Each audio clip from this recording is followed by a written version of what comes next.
جو کہتے ہیں غلامی نامنظور. کل میں نے دیکھا سوابی میں اس غلامی نامنظور والوں نے اتنی غلامی منظور کی کہ امریکہ کا جھنڈا پاکستان میں بھی لے رہا ہے جلسے میں.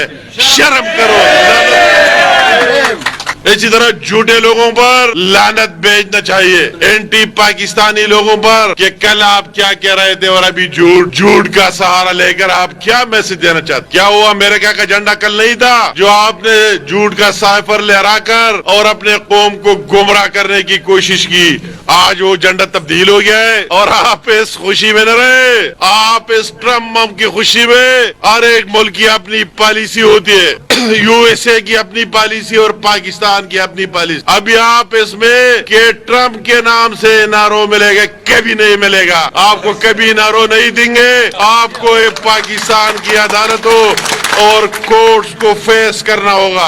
اپنی وہی صفائی دینے ہوگی. ہمیں ایک انڈیپینڈنٹ ملک ہے, اسی طرح نہیں ہے, آپ کو یہاں فیس کرنا ہوگا. اس خوشی میں نہ پڑ جائے. اور میں ان لوگوں کو کہتا ہوں کہ اسی پر بھی غیرت کھاؤ اور وہ بھی معافیا مانگو کہ پاکستان کے خلاف کیا کہ شہیدوں کی قبروں کی آپ نے کتنی بے حرمتی کی. پاکستان کے جھنڈے کے ساتھ ساتھ جو لوگ شہید ہو گئے ان کی بھی بے حرمتی کی. آپ اس کی معافی مانگے.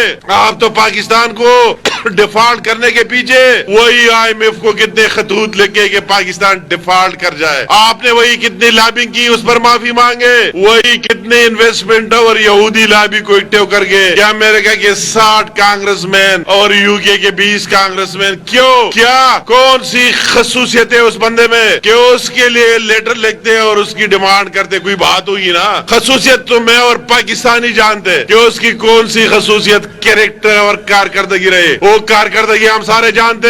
اس کی 4 سال مرکز میں حکومت رہی اور تیسرا ٹینیور کے پی کے میں. آپ کے پی کے کی عوام سے بہتر کون جج ہو سکتا ہے اس پارٹی اور اس کی لیڈرشپ کی پرفارمنس اور ڈیلیوری کے بارے کہ اس نے کیا کیا ہے, ڈیلیور کیا. آج آپ دیر کے لوگ کہہ رہے آپ نے مینڈیٹ دیا ہے, صوبے مرکز ہر میں اس کو نمائندگی دی ہے. یا تو کوئی مسئلہ ہونا ہی نہیں چاہیے تھا.